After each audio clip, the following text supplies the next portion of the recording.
В част едно бижутата оцеляха. Но дали ще издържат на това? Окей, време е да ги тествам така, както никой нормален човек не би. Това вече е нещо, което реално има шанс да се случи вкъщи.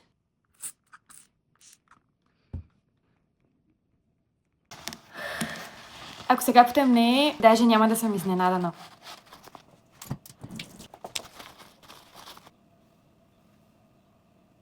Нищо. Никаква промяна. За това не бях сигурна. Не правете това вкъщи. Лятото ходим на море и често забравяме да си свалим бижуто.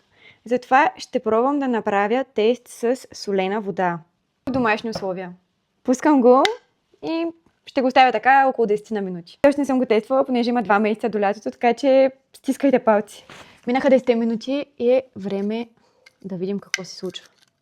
Малко ме е страх да не съсипя бижуто. Какво? Сляпали съм, не знам, но все още аз поне не виждам промяна. Кажете ми вие. Като последен тест, мисля да го потъркам малко с острото на гъбата, тъй като много често бижутата, които нося, се надраскват. Примерно, ако ги сваля и си ги оставя в чантата и там има ключове или нещо друго, покритието се надрасква и изглежда много зле. Така че, мисля, че тази симулация би била добра. Ще го потъркам ето да видите, че не си измислям. Просто мен е супер любопитно. Какво ще трябва да направя, за да ме предаде това бижу?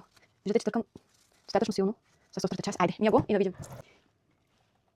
Не, няма надрано. Няма.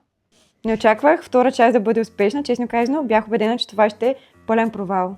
Дайте идеи под каква форма все още мога да тествам бижутата от Аврори. Може би не знам да ги изпусна или... Не знам, кажете идеи, защото аз се изчерпах.